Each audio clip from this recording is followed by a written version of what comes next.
So basically, we are developing the methods to find the approximate value of the integral, right? The integral of f over the interval ab. So the first method in this direction we saw is the trapezoidal rule.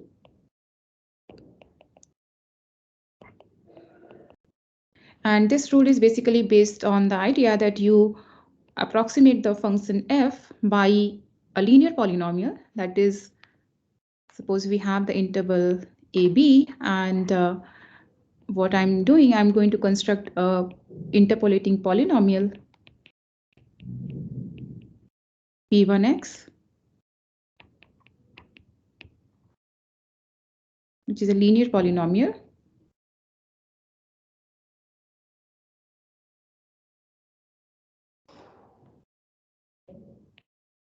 Right, and this will give us that the approximation of the integral of f over the interval ab, which we denoted by if.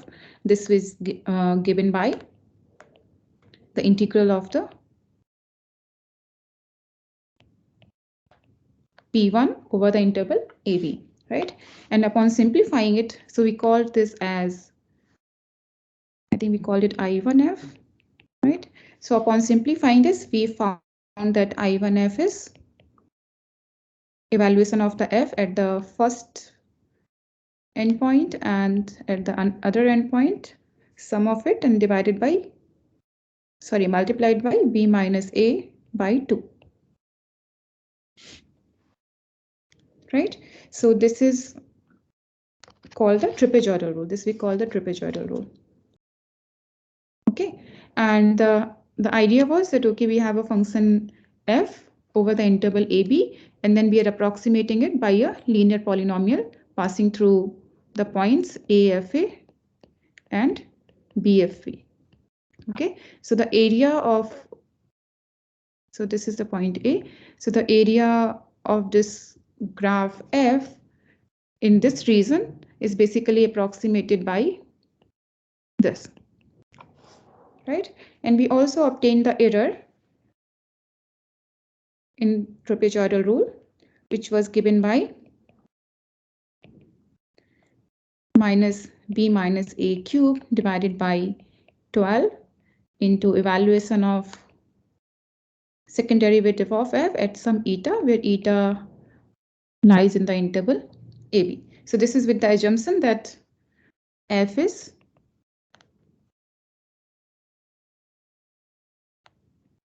twice continuously differentiable on the interval ab. Okay. So now, if you try to observe, this error depends on two factors. It depends on the b minus a, that is the length of the interval ab, right? And it also depends on the function f, that is, which is here it is appearing as a second derivative of the f, right?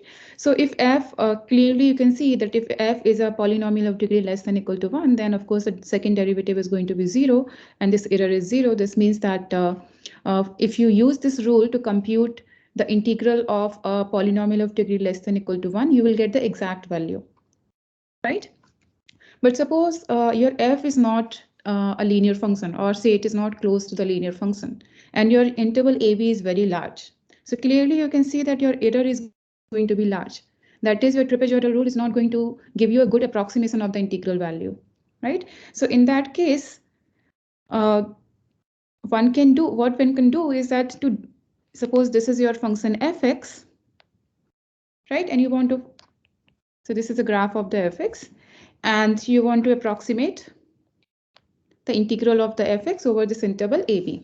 Okay, so if I do it over the whole interval, that is, if I approximate it by a linear polynomial, and then so this is the approximate value I'm going to get. So I will have the error which is going to be very large in this case, right? So rather what I'll do,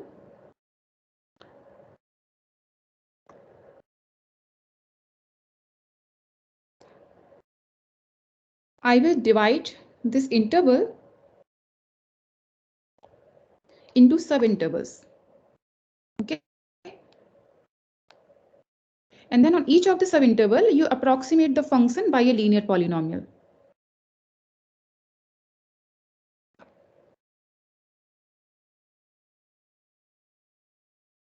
Right, so this is the way approximately, suppose we have these many intervals. So this is how it will look like. Okay, so rather than using just interpolating polynomial on the whole domain, I'm just going to subdivide my interval into a finitely many subintervals, and then I'm going to construct an interpolating polynomial on each of those subintervals, and that I'm going to use to approximate the integral of the function, right? So let's consider that our interval AB is divided into n subintervals. Call it as x0, x1, and this is going to be xn. Okay, and I'm considering them to be equally spaced. That is, the length of each of this subinterval is going to be same, and I'm going to call it as h. So we divide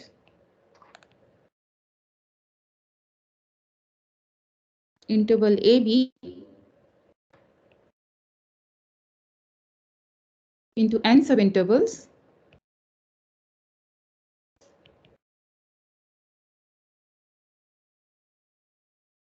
and so what is going to be the length in terms of the b minus a?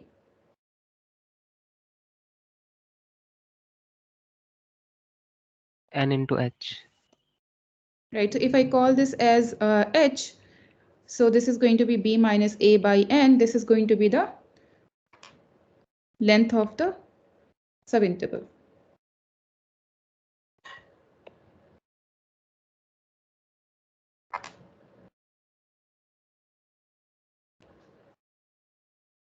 Okay, and what are the endpoints of these subintervals? So basically, any general interval is going to be xj, xj minus 1 to xj, right? So the endpoints of subintervals are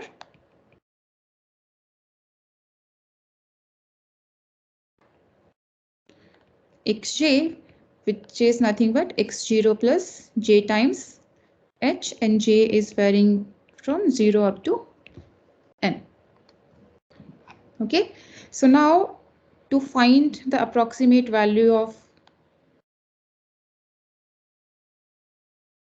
this integral,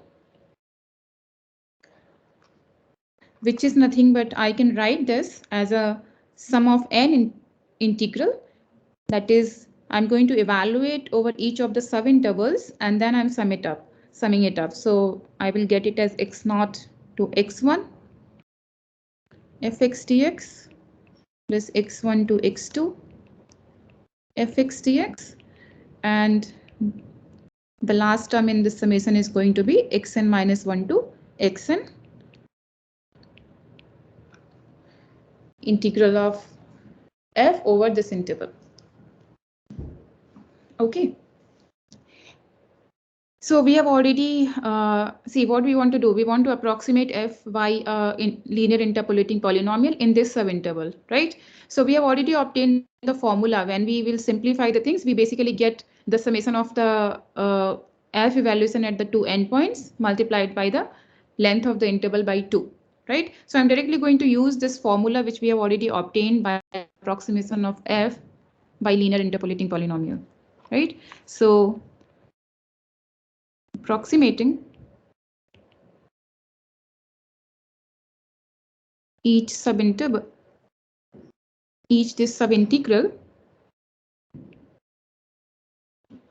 using the trapezoidal rule, which we have already derived here. So let's call it 1, and this error, let's call it 2.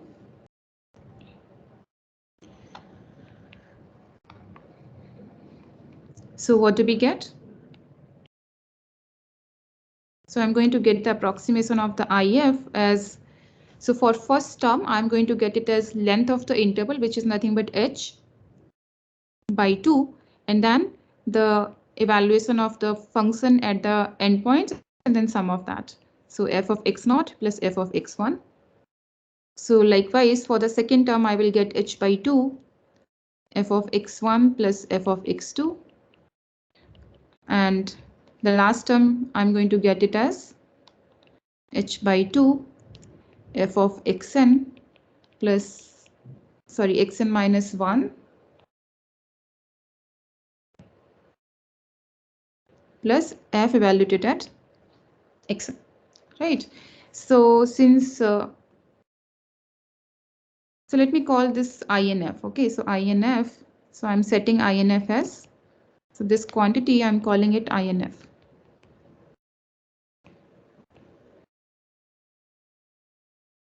So if we just club the terms together, so note that h by 2 is sitting out side of each of the factors, so I'm just taking it out.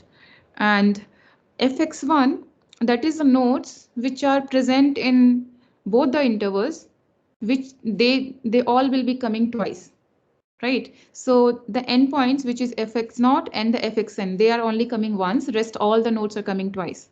So I will get the formula as 2fx1, 2fx2 up to 2fxn minus 1, and the last term is going to be f evaluated at xn. Okay, and this rule which we have got here, this is called the composite trapezoidal rule.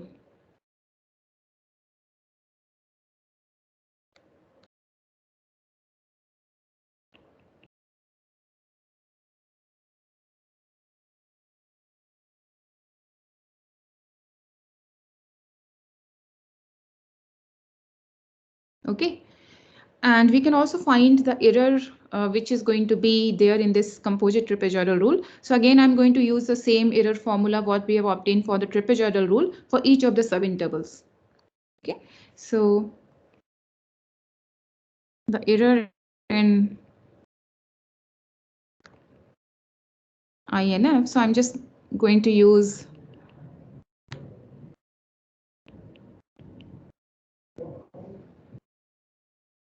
so let me write this way. So using the error formula which is in 2, the error in INF is given by, so let's call it as ENF. So this is going to be IF minus INF, and we know that what error we are committing in each of the subintervals, right? So if I use the same error formula what we have got for the trapezoidal rule, so for the first interval, for example, we will get, so if we look at the error formula, so this is length of the interval whole cube divided by 12 into f double prime of some eta, where eta lies in the interval where we are approximating the function, right? So this is going to be, the first term will be minus h cube divided by 12 f double prime at some, let's call it eta 1, okay?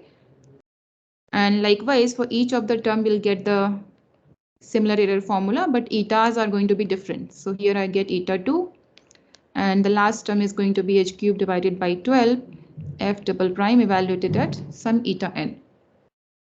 Okay, and note that each eta, so eta 1 will be in the interval x0, x1, eta 2 will be in the interval x1, x2, like that, right? But note that each of these etas are basically in AB, in the interval AB.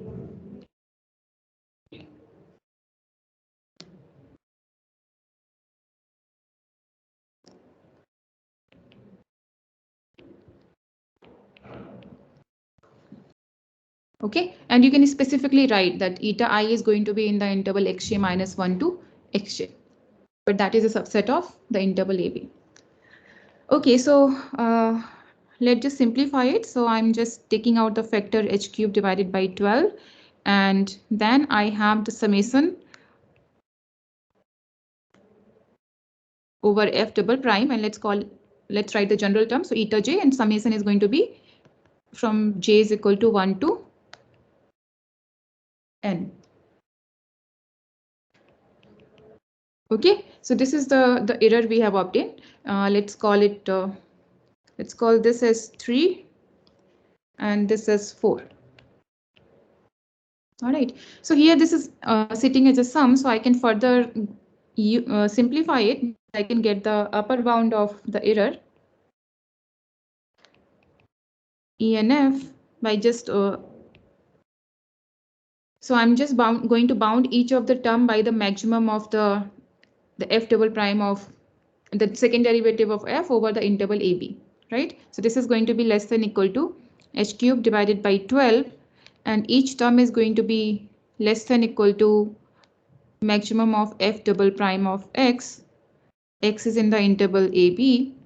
And what is the factor I will get? So this will be summed n times, right? For each of the term will be bounded by the maximum, so I will get this n times, right? Because we have a summation from j is equal to 1 to n. Okay. So now, see, note that we already have that n and h are related, right? So n into h is nothing but b minus a. Okay, so I can combine one n h from here with this n. So I will get this as h square by 12 into length of the interval, which is b minus a, and the maximum of f double prime of the x over the interval AB. Okay, so this is how the error behaves for the composite trapezoidal rule. So let's call it 5. Okay, so let's just take one example and try to see that what is the approximate value we get using this trapezoidal rule and the composite trapezoidal rule. So I'm just taking the function fx is equal to 1 plus x cube. Okay, and I'm going to approximate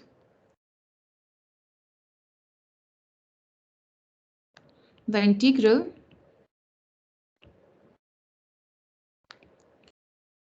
so the limits are 1 to 2 fx dx. And let's do it using trapezoidal rule and composite. So I'm going to do it only for the trapezoidal rule, and you can also apply the composite trapezoidal rule to find the approximate value and see whether you get an improvement over the value which we will get now using the trapezoidal rule. Okay, so I'm just simply going to explain it for the trapezoidal rule. So I1 of f is going to be, I'm directly going to use the formula. So we have it b minus a divided by 2, f evaluated at a plus f evaluated at b. So a here is 1 and b here is 2, right? So I can simplify this. So this is 1 by 2. F is given to us. So this is going to be 2 plus 9. So a is 1. Yeah, that is 2. Right. So this is the value which we get upon approximating f using the trapezoidal rule. Okay. And we can also see what happens to the E1 of the f. So E1f is minus b minus a whole cube divided by 12 f double prime at some eta. Eta is in the interval 1 to 2, right? So so eta is an unknown quantity here. Okay, so I cannot really get the exact error that what it is going to look like because it depends on eta, which is an unknown parameter here. Okay, so this also we will take it as a further we will study this, that how can we really get rid of this unknown parameter here. Okay, that is, can we get the error in a form which can be exactly computed. Okay, so that also we'll come back to that part later. But at this point, whatever we have got, we can see that this is depending on some unknown parameter. So I cannot really explicitly see what error is going to be because it is going to depend on eta. But I can get an upper bound. So this is going to be less than equal to b minus a cube divided by 12 and maximum of absolute value of f and over this interval. So I'm going to take the maximum over the interval 1 to 2. Okay, so now you can just simplify it. You already know f and you can find the second derivative of it and you can find the maximum of that over the interval 1 to 2. Okay, so you can check that it is nothing but, so f double prime, it's a polynomial. So f double prime is 6x. And if you are going to take the maximum over the interval 1, 2, so this is going to be 6 into 2, which is 12. Okay, so b minus a is 1. So this is basically, if you simplify it, you get it as 1. So though it is an overestimation, but at least we have the upper bound of the error. That error is always less than equal to 1 here. Okay, so now you also try it using the composite trapezoidal rule and see what value you get, what approximate value you get for this integral. Okay, so you can, for example, you can take n is equal to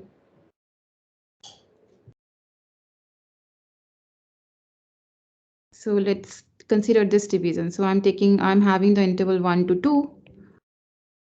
So you can move 1 by 4 step each time. So you can take h is equal to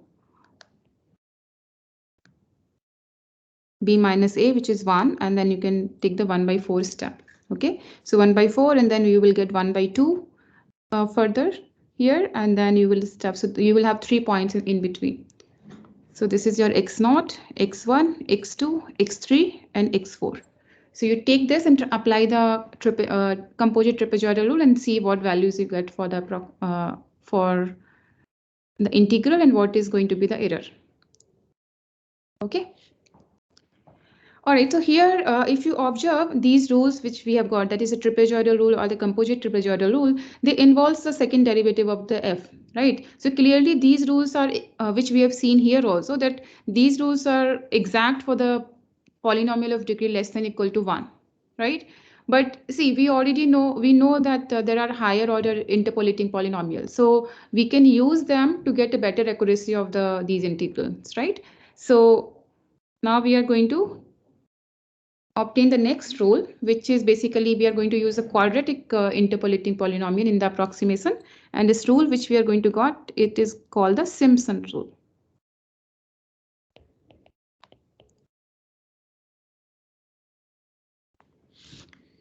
So again, the idea is the same. So we use a quadratic interpolating polynomial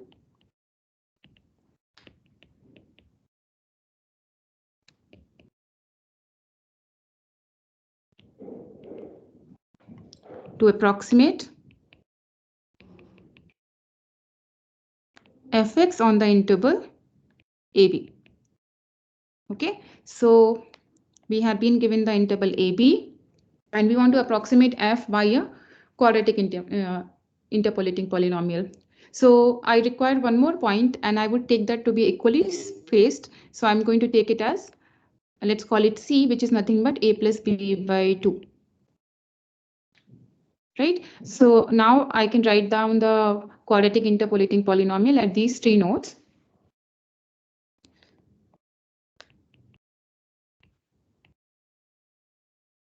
So then the quadratic interpolation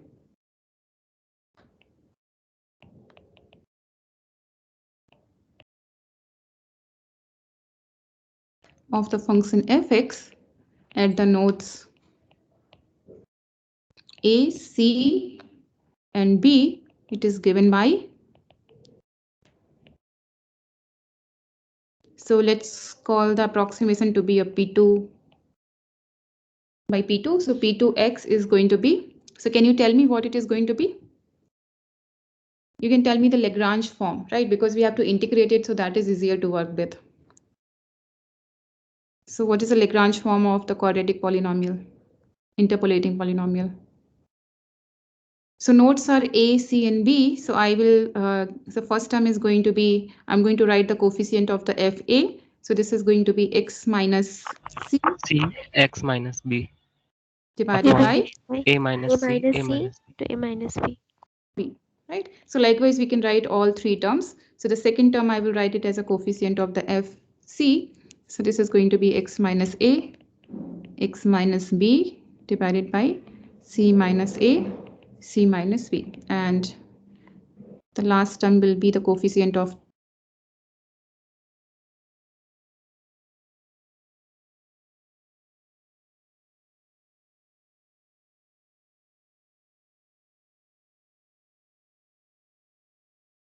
6. And we also know the interpolation error, right?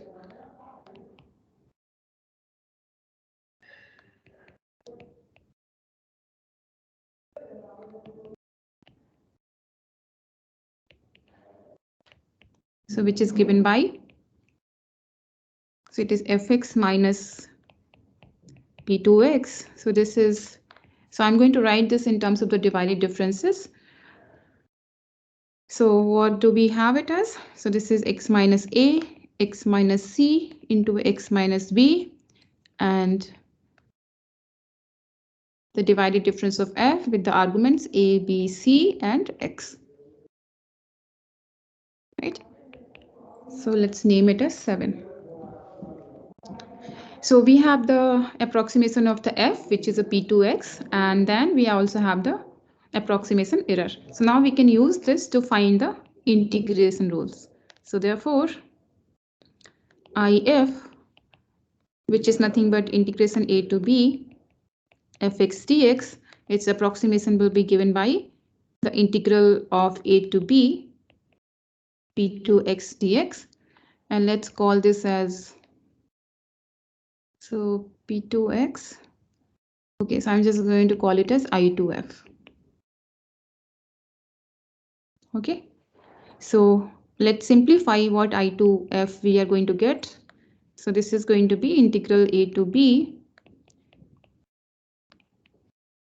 p2x dx, so which is nothing but integral a to b. So we have this expression here, right? So I have to integrate all of these terms.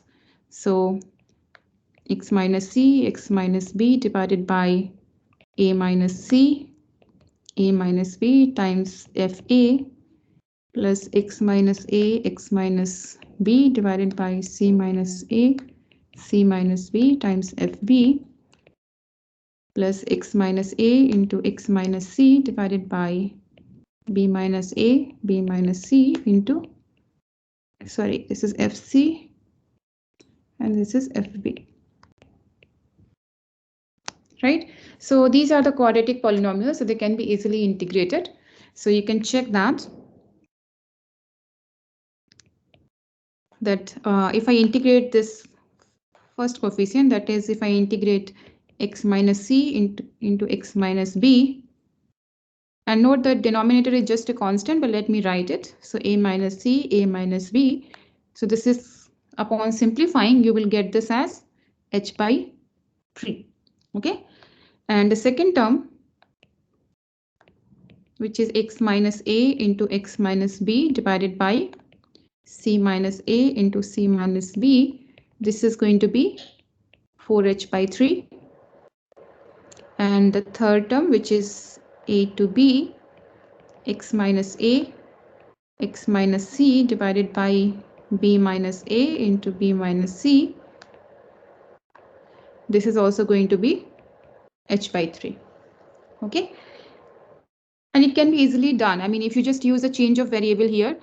So for example, if you use u is equal to x minus a here in this for computing this integral, you can see that this will be reduced to 0 to b minus a, and b minus a is 2h, right?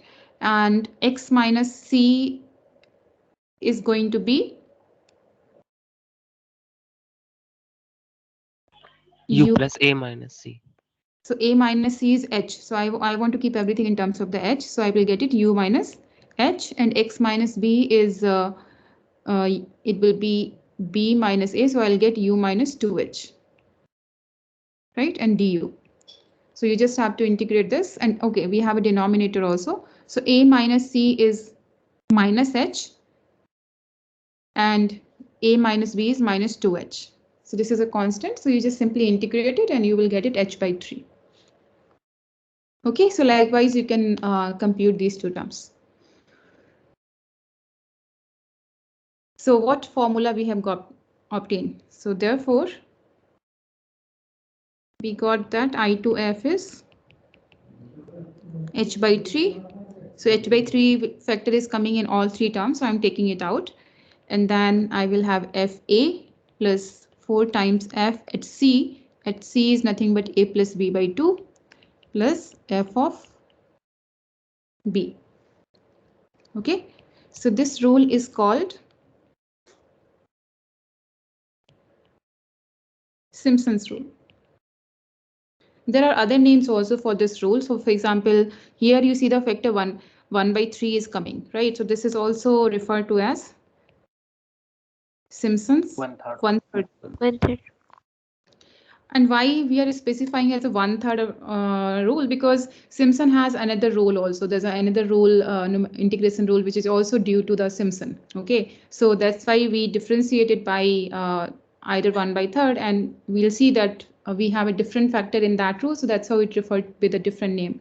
And this is or the another name which is used for the same formula is Simpson's first rule, because Simpson also have another rule, which is either you call it second rule or by there's another name for it. Okay, so but when we say Simpson rule without any like saying one third or the first, then it means that I'm referring to this first rule itself. Okay, and of course take into note that BH here is B minus A divided by 2. Okay, that is this distance we have called it as H, so which is the same.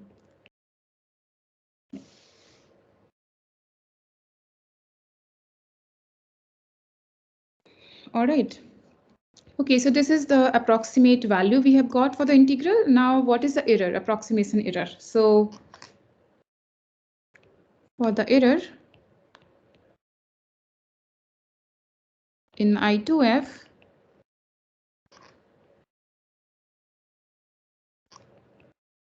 what I have to do? I simply have to integrate this equation, right? 7.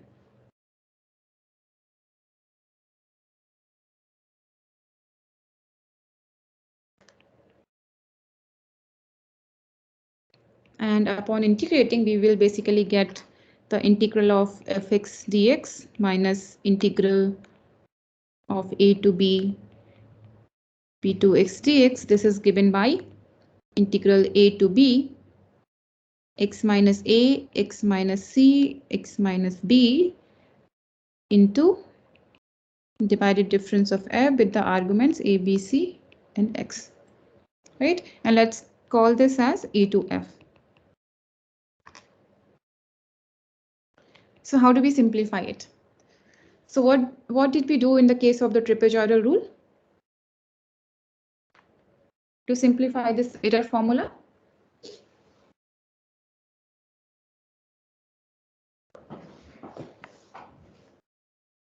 So how did we simplify the error formula, like this formula which we got here? Integral mean value theorem. Yeah, so I applied the integral mean value theorem. So now let's look at it, whether we can apply the same integral mean value theorem here to simplify this term. So what is the requirement for the integral mean value theorem? That I have to have a non-negative function, say wx, and a continuous function, let's call it gx, and then I can say that this is nothing but that there exists some xi such that this is the same as g evaluated at xi integral a to b wx dx. So the properties which we seek for wx, that this has to be non-negative and integral, right, on the interval ab. Okay, so here if we see, of course, the non-negativity for this function I cannot ensure because f is any general function. So the only factor which we have here is this factor. So we have to see whether if this function is non-negative, then of course we can apply directly the mean value theorem, the integral mean value theorem. So what can you say about this function?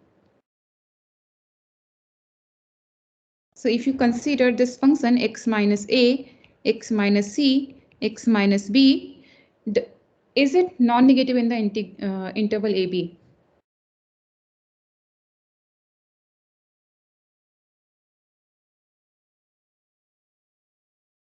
So if you try to see, so I have the interval AB and C is nothing but A plus B by 2. So if you take any point here in this subinterval, sorry?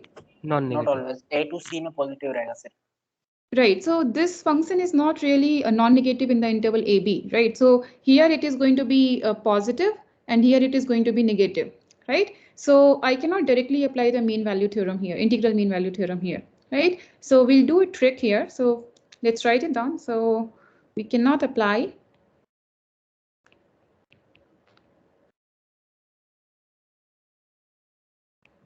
integral mean value theorem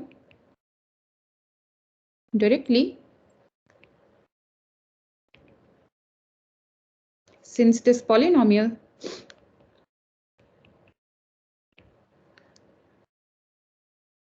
this change is sign at x is equal to a plus b by 2, which is nothing but c, right?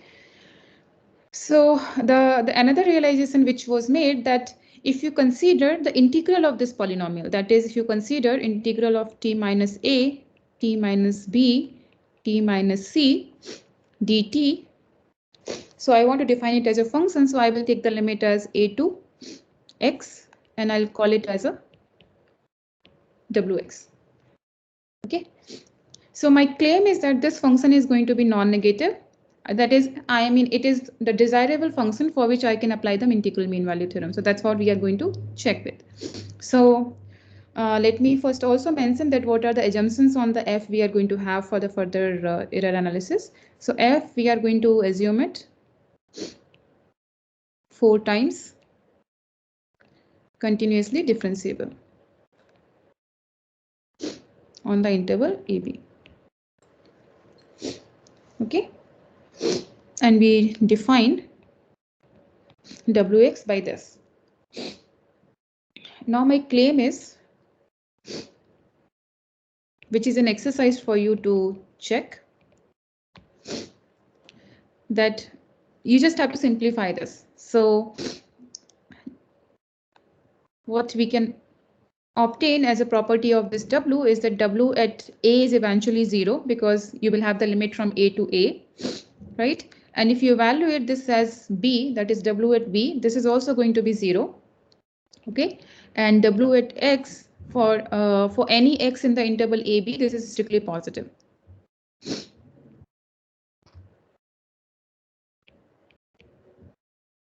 Okay, so in a way you just solve this integral. Okay, so let me write down what you will get upon solving. So you will get it as, so you verify this, so this is going to be x minus a square and x minus a by 2 minus h square. Okay, so this is what upon solving you will get. Okay, where h is nothing but b minus a by 2.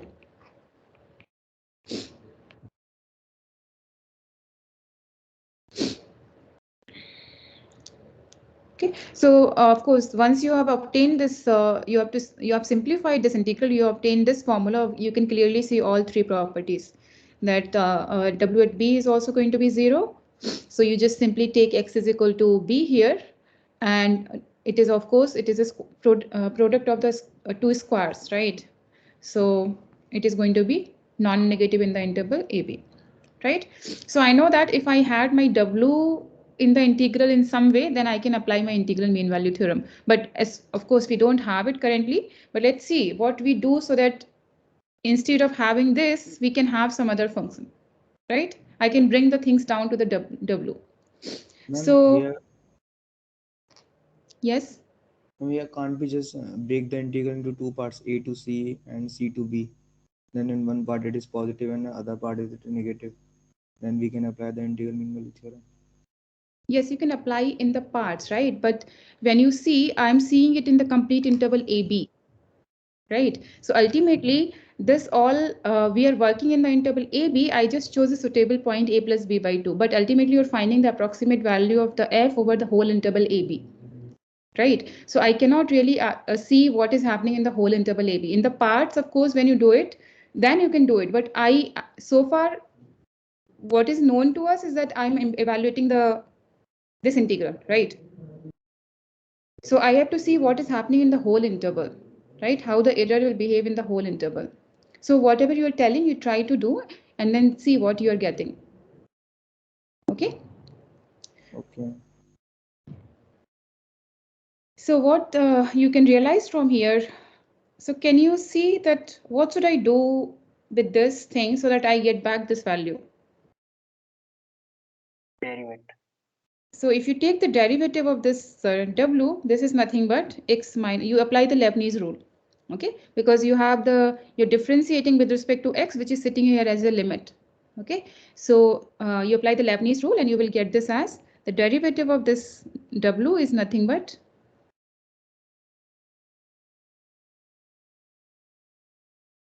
this function, right? So therefore I can, I have some hope that, okay, I got w prime as this function here. So I can try to do something so that I can apply the mean value theorem now. So if I call this as equation 7, this is 8, and this is 9. So therefore 9 can be rewritten as, so I have e to f as integral a to b, and this term which is appearing there, this is the same as w prime of the x, and I have the divided difference of f at these three nodes. Okay. So okay, but still w prime we don't know anything, so I have to bring down the things to the w, right? And for that I know what I have to do. I have to apply the integration by parts so that I can get w there. So integrating by parts.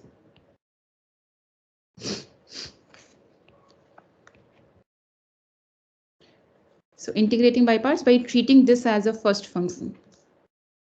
Okay, so this is going to give us, so you will integrate w prime x, which is going to be wx, and this second term will remain as it is. And then you have to put the limits as a to b. So this is going to be positive, and then you will have the second term as integral a to b, integration of w prime, which is w, and then the derivative of the second term, which is this term dx. Right? And note that we already have some properties of this w. The w at a is also 0, w at b is also 0. So this term is going to be completely 0. Okay, so what we are left with is this term. And what is the derivative of this divided difference?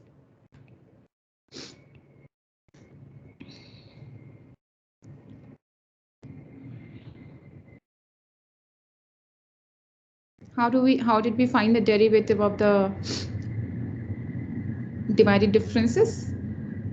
Okay, so I left it as an exercise in the previous section. If you have not done it, you go back and do it. So this is going to be divided difference of f with the arguments a, b, c, x, and then we will have one more x here. Okay. So now we are in good shape. So this is a non-negative function.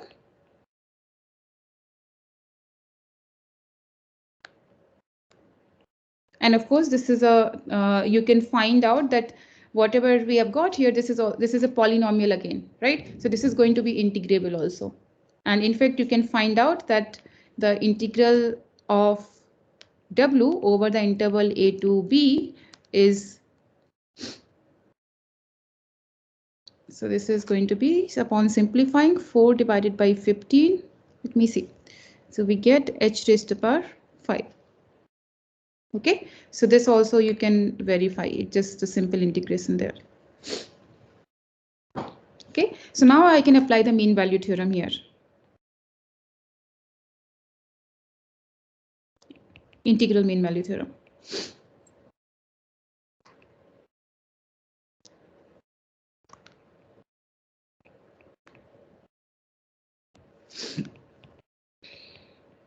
So it is going to be, so since I have assumed that f is 4 times continuously differentiable, so I will have the term as a, so this is going to be a continuous function. So I will get the evaluation at x is equal to some xi,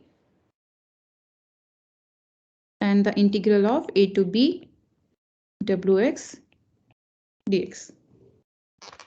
Okay, and this is for some xi is in the interval AB. Okay, and as I said that this integral is nothing but this value. So basically I have it as minus 4 by 15 h raised to power 5.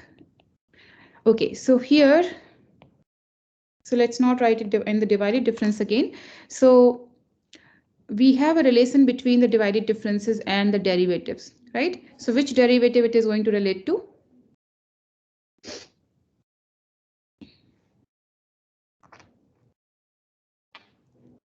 So can you tell me? So here I have this divided difference and I want to use its relation with the derivative. So what will be the order of the derivative here? Fourth, ma'am. Okay, so we'll get the fourth derivative of f evaluated at some eta, where eta lies in the interval AB. Sorry, we'll have a factorial 4 factor also. Yeah. Okay, so if you simplify this factor and this factorial 4, so we will get this as minus h raised to power 5 divided by 90 into f double prime f, the fourth derivative of f evaluated at eta for some eta in AB. Okay, and you can substitute in terms of b minus a, so then you will have it as b minus a raised to power 5 divided by 180. Sorry, not 180. So this is going to be, so okay, you can simplify in terms of b minus a. You have to substitute h is equal to b minus a by 2. Okay, that is h is nothing but the distance between the midpoint which you are taking, or if we treat it as a node, so it's nothing but the distance between two consecutive nodes here in the interpolation rule. Okay, and one thing you can clearly observe from here that what will happen if f is a polynomial of degree less than equal to 3. So what will happen to this error in the Simpson rule? 0, ma'am. 0. So this means that when you say the error is 0, this means that this rule is going to be exact for the polynomial of degree less than equal to 3, right? So you can observe that e to f, this is 0 if f is a polynomial of degree less than equal to 3. Okay, so let's take one example and try to apply the Simpson rule. So suppose we have to compute the approximate value of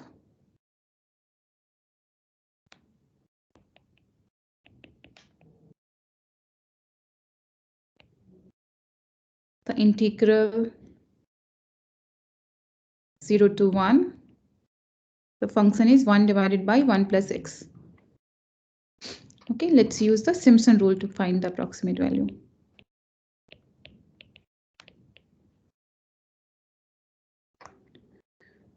So of course we already have the formula, so we don't have to do anything actually. We just have to substitute. So here a is 0, b is 1, and c is going to be a plus b by 2, which is 1 by 2. So I have the rule as, so the approximation of, so let me call it I2 itself. So f for fx is equal to 1 divided by 1 plus x. The I2 of f is going to be, so what do we have? H divided by 3, which is nothing but b minus a divided by 6. F evaluated at a plus 4 times f evaluated at a plus b by 2 plus f evaluated at b. So b minus a is 1 by 6. And then here, this is nothing but f at 0 plus f at 1 by 2 plus f at 1. So you can simplify this and we will get this as 25 divided by 36. Okay, which is approximately, okay, so you can compute it exactly. So this is going to be 69444 like that. Okay, and here you can also, so okay, one more thing you can do, because f is known to you, so you can exactly find the value of the integral of fx dx, right, which is nothing but 0 to 1 dx divided by 1 plus x. So what is the integration here? So this is going to be a logarithm function, which is 1 plus x, and you substitute the limit from 0 to 1. So basically you get this as log 2. So which is approximately 0.693. 3. And then if we write further, I think it is 1, 4. You can write the further indices, what you get here. Okay, so you can see, you can find what is a true error actually. So true error is going to be the exact value minus the approximate value. So which is, if I call this is IF, so this is IF, the exact value minus the approximate value. So if you just subtract this,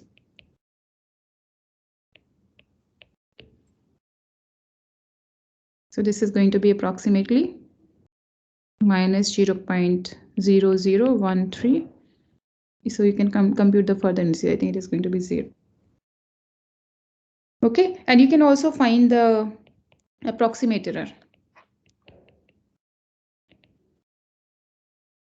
Okay, so this I'm leaving for you. So you compute what is E to F. We have already obtained the formula, right? You just have to find the fourth derivative of F. So which, let me tell you here itself. So if you differentiate this, so what will be the fourth derivative? Minus 3 upon x, 1 upon x to the power 4. 1 plus x to the power. Yeah, so this will be 1 into 2 into 3. So they'll get 24 divided by 1 plus x raised to the power 5. So you can find its maximum over the interval 0, 1, and you can try to use the formula to compute E to F. Okay, so you will see that like here you could find the exact value, but if you try to get, at least you will get then bound on the E to F, right? You can find that E to F is less than equal to something, because you have to find the maximum of this over the interval 0, 1 and to get the upper bound. Okay, so this is the Simpson rule.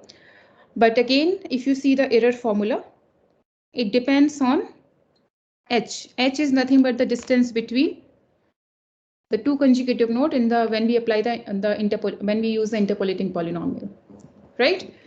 So if f is not a polynomial of degree less than equal to 3, or if it is not close to that, or if h is large, that is, h is large meaning your distance between a and b is going to be large, then of course directly using the Simpson rule is not going to give the good approximation, as we have argued in the case of the trapezoidal rule.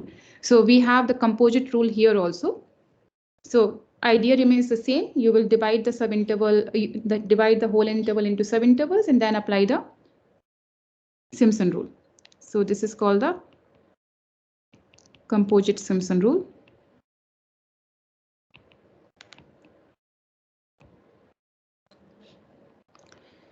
So the idea is the same. You take the interval AB, and I have to divide it into subintervals x0, x1, x2, up to xn. Okay, so basically what we are aiming, that we can improve the approximation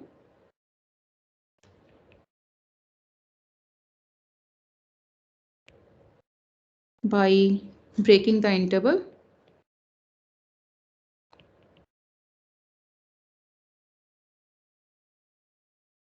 AB into subintervals.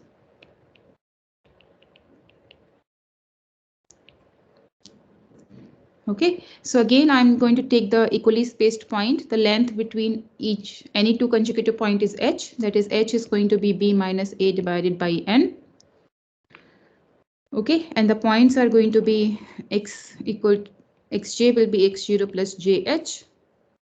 J is ranging from 0 up to n, right? Okay, so one more thing I require here. do you feel that I require any condition on n also? Because see what we will do. We want to apply the Simpson rule. So for the Simpson rule, I need 3 points.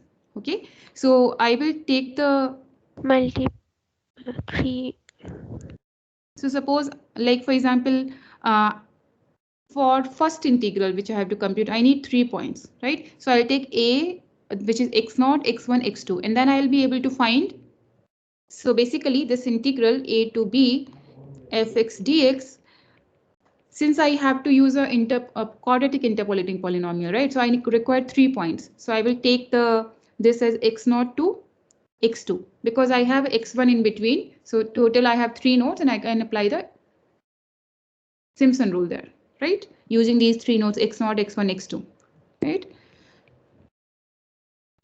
And then you will have x2 to x4 fx dx. So do you think I should put some condition on n? What n has to be? Multiple of 3. Multiple of 3 or multiple of 2?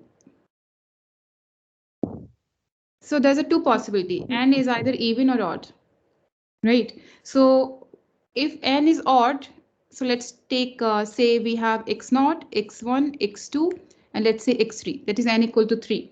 So we will be able to get the quadratic polynomial here, but then we don't have anything. We need at least one node to design a quadratic polynomial, right? So we have to put a condition on n also, that n is even and n is greater than equal to 2.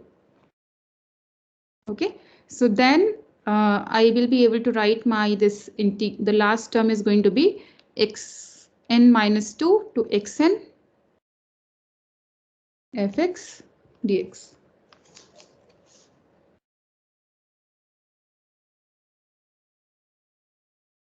Okay.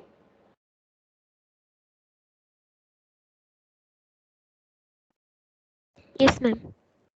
All right, so now we have all the like what we have to do. We just have to apply the Simpson rule in for each of these terms. Okay, so using Simpson rule, meaning we already have the formula. So which we named it as 8. So we have h by 3, that is the distance between two consecutive nodes divided by 3 and that term. So let's use that.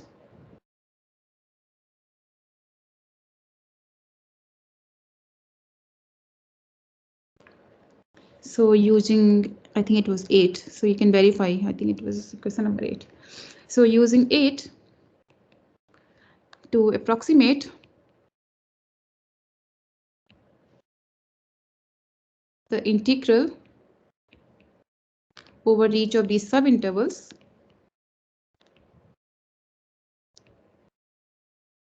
so we are going to get that the approximation, so this is IF.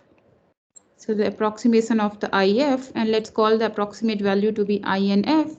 So this is going to be, so for the first term, I will get h by 3 because the distance between any two consecutive node is h. And then I will have it f evaluated at x0 plus 4 times f evaluated at x1 plus f evaluated at x2. Now for the second term, I will get this as f evaluated at x2 plus 4 times f evaluated at x3 and plus 4 times, sorry, plus f evaluated at x4, right? And in this summation, the last term is going to be h by 3 f evaluated at xn minus 2 plus 4 times f evaluated at xn minus 1 plus f evaluated at xn. Right? So if you simplify, so h by 3 is coming in each of the factor. So note that the nodes which are interior to each of the intervals, that is on each interval we x0 to x2 we are here we have x1 like that, right? So they are coming 4 times, right? And the endpoints, Endpoints meaning the points. So first of all, let's talk about the point which are present in two intervals, two subintervals. So x2 is going to be present in this subinterval, and then you also have the x2 to x4 in the next integral also, right? So they are coming twice, so f of x2 and f of x2. Likewise, you can check all of these interior endpoints will be coming twice here. Okay, and only the first and the last node, they're coming only one time. Okay, so we have the formula as f of x naught plus 4 times f of x1 plus 2 times f of x2 plus 4 times f of x3 plus 2 times f of x4, and this will repeat up to the last few terms. Let's write down. So 2 times f of xn minus 2, because f of xn minus 2 will be coming from the previous integral also. Okay, and then 4 times f of xn minus 1 plus f of xn. Okay, so let's give it a question number. So this is going to be 8, 9. So let's call this as 10.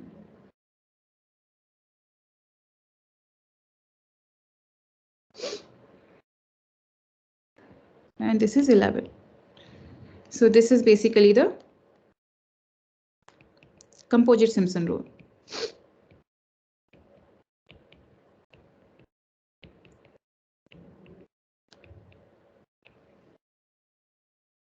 Okay, and we can let's quickly find out the error also.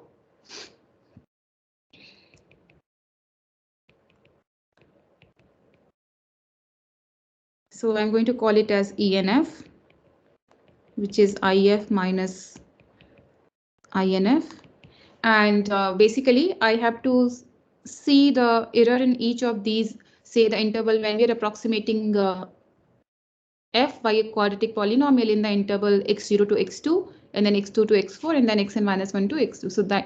So for each of the term, we have the approximation error because we are applying the Simpson rule in each of the subintervals. So I can directly use the formula, which is 10. So I think it was 10. Yeah, so I can directly use this formula to write down the error in each of the subintervals, right? So what I'm going to get? So it will be h raised to power 5 divided by 90 into fourth derivative of the f at some eta. So eta is going to be different for each of the subintervals. So let me write it in this form. So we have h raised to power 5 divided by 90, and then fourth derivative of f evaluated at some eta, and then eta is going to be different for each interval. So let's call it eta j, and then I'm going to put a summation over j. So what will be the range of the j here?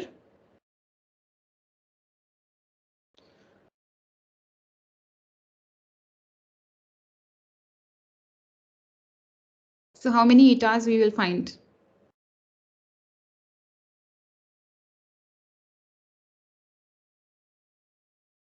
n by 2. N by 2. N by 2.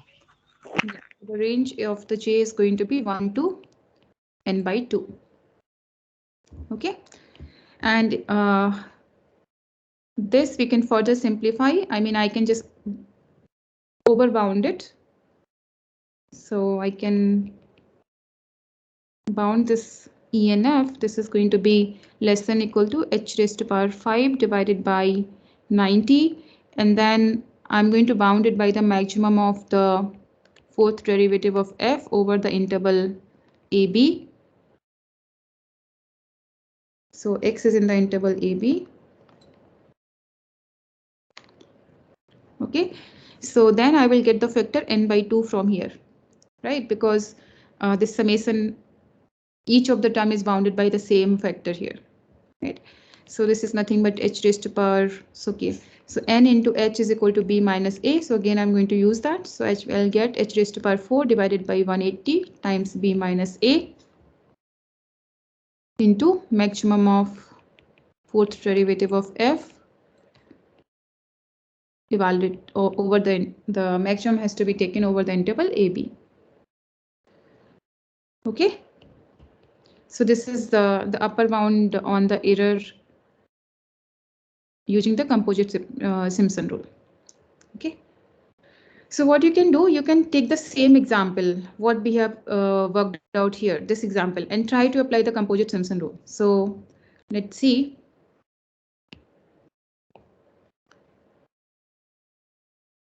So I'm taking the same function, fx is equal to 1 divided by 1 plus x, and the interval AB is given to be 0 to 1.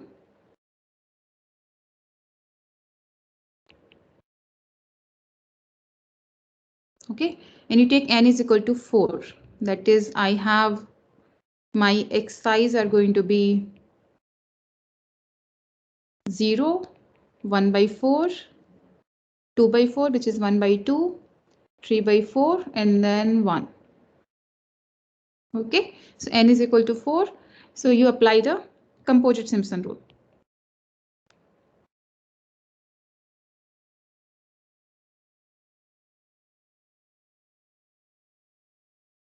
Okay, let's do it. So what do we get? So we will get I4 of f. This is going to be h. H is b minus a divided by n. So it is 1 by 4. So we have h by 3. F at 0. Okay, let's write down the formula first and then we substitute the values.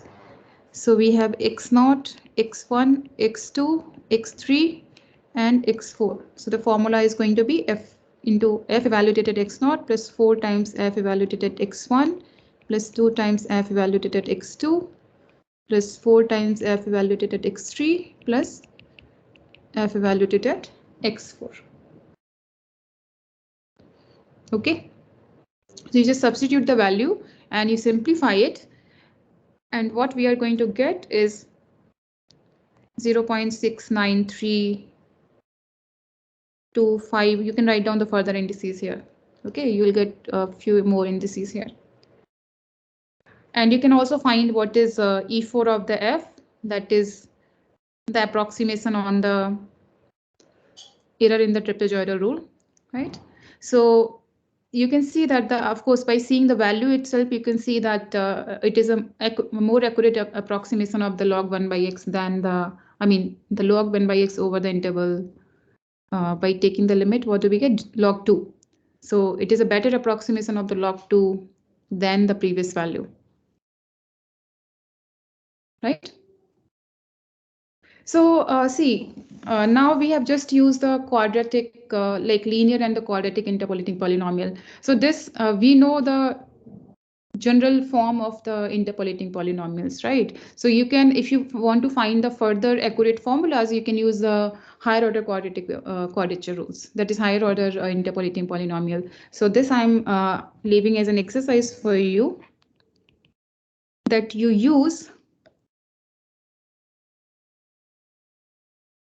cubic interpolating polynomial, that is you approximate fx by the p3x. So this is a cubic interpolating polynomial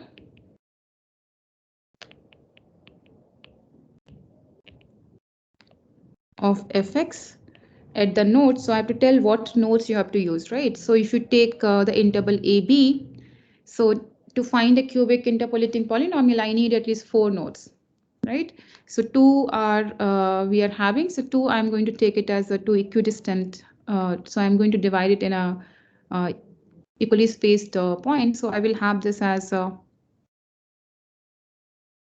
2b plus a divided by 3. And then this is 2a plus b divided by 3. That is the length of each of the subinterval I'm calling it as, which is going to be b minus a divided by 3. Okay, so you use p3x, which is a cubic interpolating polynomial of fx at nodes a, 2b plus a by 3, 2a plus b by 3, and p, right, at these 4 nodes. So use this to find the approximate value of the integral a to b fx dx. So let's call, you get the approximation as I3 of the f. This is IF, right? So you obtain this formula.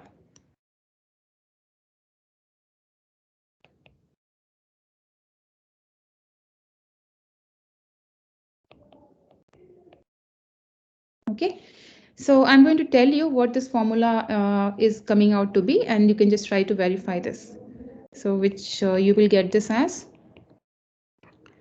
3h by 8 f evaluated at a plus 3 times f evaluated at 2a plus b by 3 plus 3 times f evaluated at a plus 2b by 3 plus f evaluated at b. Okay, and you can very well see that there's a 3 by 8 factor is sitting here, and this rule is again due to the Simpson. So this is called a Simpson's 3 by 8 rule, or this is also called the Simpson's second rule.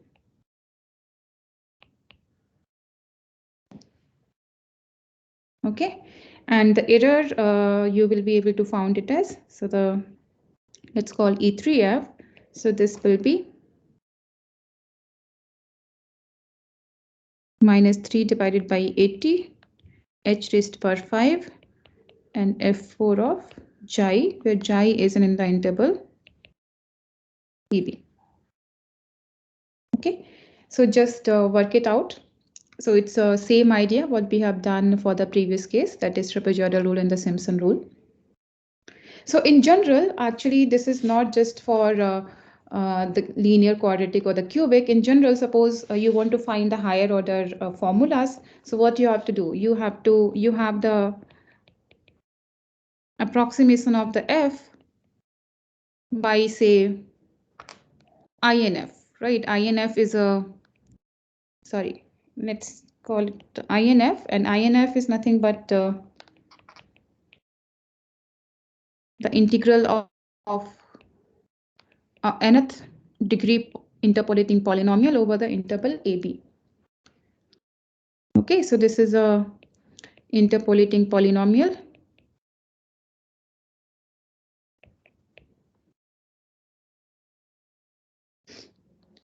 of fx at the nodes. So you will require n+1 nodes. So let's call the nodes to be, so if I call this x0 and this xn, so I will require n-1 more nodes inside. You can take equally spaced nodes. So this is going to be the approximation of the fx at x0, x1 up to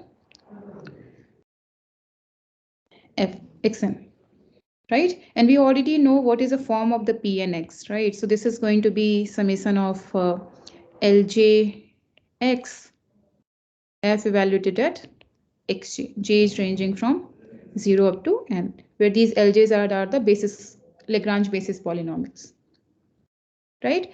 So basically, when you are evaluating that, if you try to observe, this is nothing but the integral of, so I will basically evaluate each of these terms.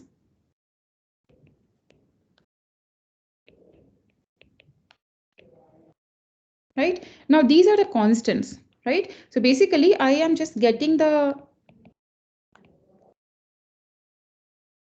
integral is just coming over these basis functions. So you integrate these basis functions times f of xj, right? And these, let's call them the weights. So for example, these weights we have already simplified for the case of the trapezoidal rule and the Simpson rule, right? So these are called the weights. So we denote it by the, say, wj's, right? So the formula which we get is of this form: wj's times f of xj's. So these wj's are called weights.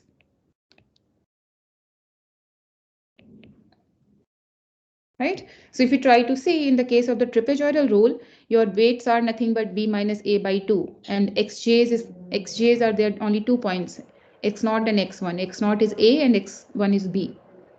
So likewise in the Simpson rule, you have it as f at a times h by 3 meaning b minus a divided by a 6 plus b minus 4 times b minus a divided by 6 f at a plus b by 2 and then b minus a divided by 6 f at b. So these were basically the weights there, right, in the Simpson rule. So likewise, any of these formulas which you will obtain using the interpolating polynomial, you will get it of this form, right? And these all integrations rule which we get by integrating the interpolating polynomial, these comes under the Newton-Cotes formula. So the general class is called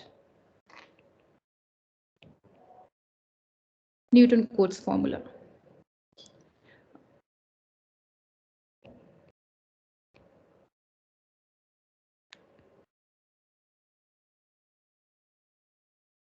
Right, that is trapezoidal rule, Simpson rule, Simpson 1/3, Simpson 3/8, they all come under the Newton-Cotes formulas.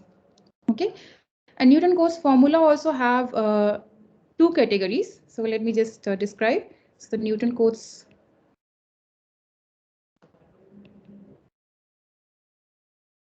formulas. So so far whatever the rules we have derived, you can see that the endpoints are included, right? A and B are included there, right? So these formulas where the endpoints are included, they are called the closed Newton-Cotes formula.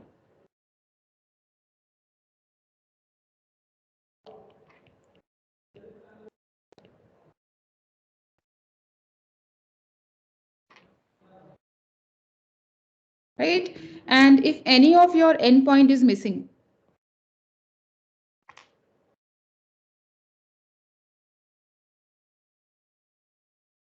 so if one or both, okay, so let me describe the category and then we will see what do we have in that. So there's another class which is called the open Newton-Cotes formula. So of course here both the endpoints are included.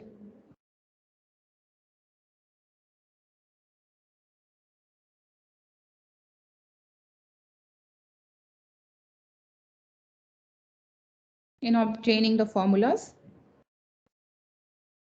And in this, basically, your one or both of the endpoints of the integration, they are missing. Okay. So one or both endpoints of the integration are deleted.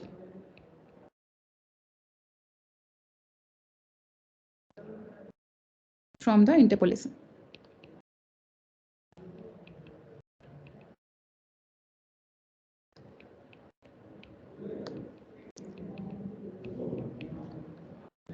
Right?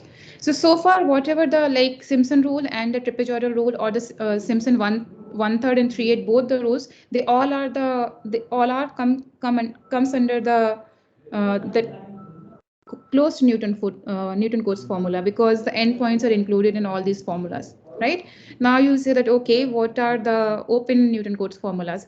So I'll just explain one of the formulas in this class also so that you agree with me that there are the formulas where we miss one or both of the endpoints. Okay, so I'm just going to explain one of the popular formula in this open Newton-Cotes formula, which is called the midpoint rule.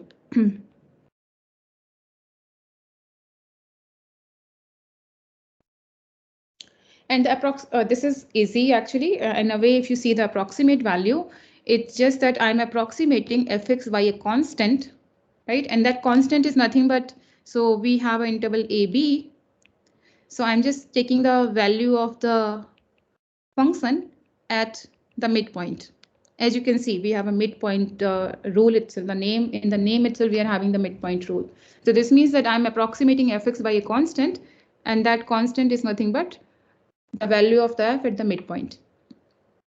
Okay, so what is going to be the integration rule in this case, that is easy. You can see that it is going to be the integration of from a to b, f evaluated at a plus b by 2 dx, which is nothing but this is a constant. So this is a b minus length of the interval times f of evaluated at a plus b by 2. Right? So this is approximate value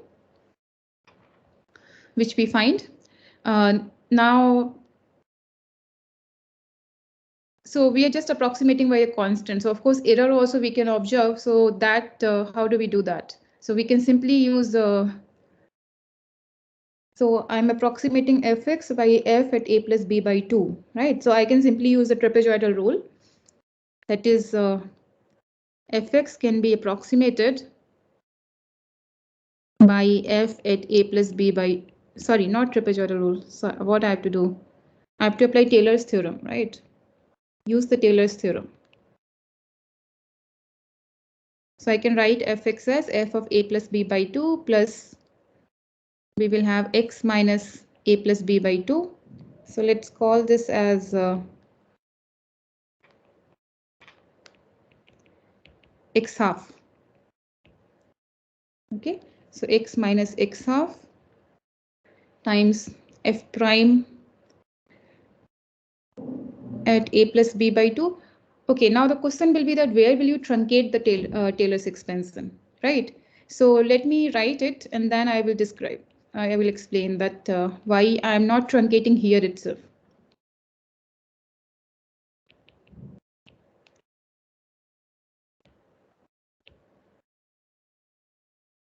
For some xi xn,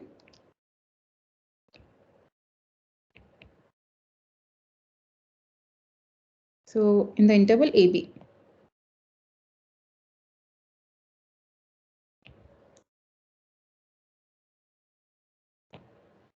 Sorry, you can correct me if I'm wrong somewhere. So this is a plus b by 2, which is x half.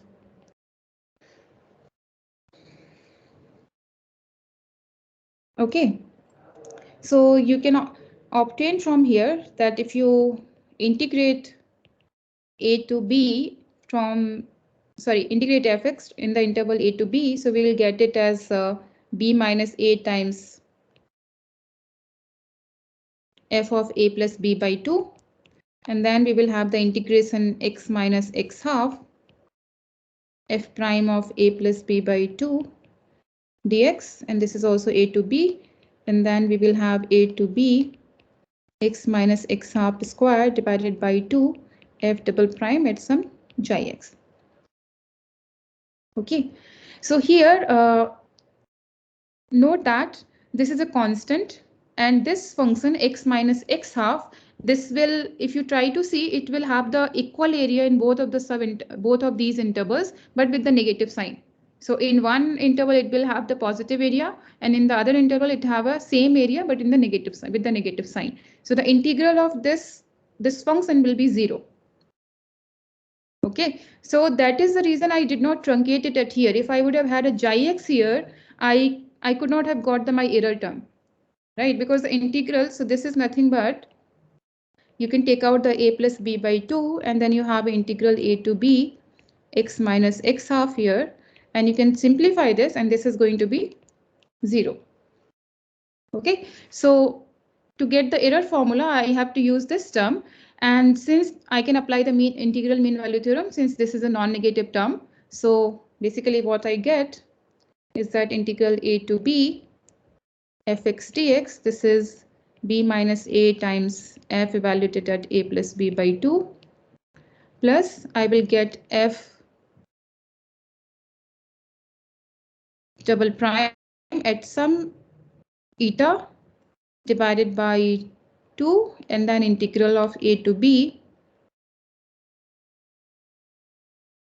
x minus x half square dx. And you can simplify this term.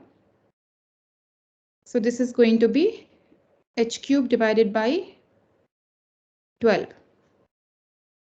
Okay, so basically the error term which we get it as So this is going to be the complete formula. Divided by 24 and f double prime at some eta. Okay. So this is basically called the midpoint rule, with the obvious reason because you are just evaluating the function at the midpoint, right? And likewise, you can have the composite rule here. So which is going to be, so what do I have to do? I will have the interval AB and then I'll be dividing it into subintervals. So let's call it x0, x1 like that. So basically at each of the subintervals, I'll be approximating the function by the midpoint by the function value at the midpoint, right? So I will get the formula as, suppose length of this, each of the subinterval is h. So we are going to get it as f evaluated at, okay, so let me name it differently. So let me not call the,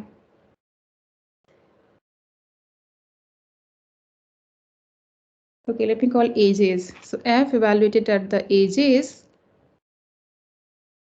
So A1 plus f evaluated at A2 up to f evaluated at AN, where these AJs are nothing but A plus J minus half into H. That is nothing but this is a midpoint of the interval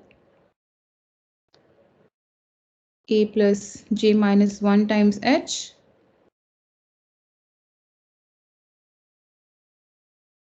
and A plus JH, right? J is varying from 1 to up to N. Okay, so that is how the, like, we also have the rules where you can have one or both the endpoints are not present there. Okay, so this is the one which is most used in the applications, and there are the other rules also, like other open quotes formulas also, which I'm not going to discuss, but I can just tell you that in this case we have approximated it with the constant, right? Function by a constant, that is n is equal to 0 case. So likewise we have n is equal to 1 case and n is equal to 2 cases. So here this is called the trapezoid method or trapezoid rule, and here the rule which you will get is called the Milne's rule. Okay, but I'm really not going to go into the detail of this. I can write down the formula for you if you want. So this is, here it is going to be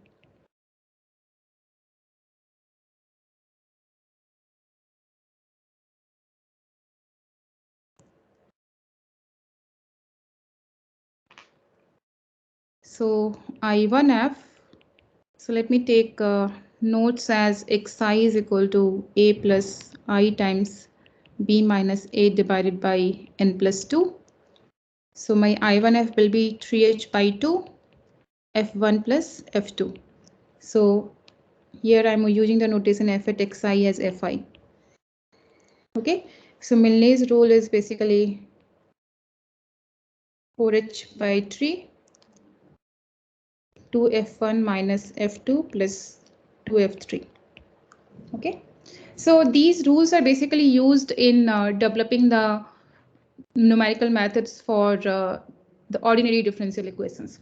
Okay, so but I'm not going to go into the details of them. I just wanted to give you the idea that there exists the rules where you don't have the endpoints present in the formula.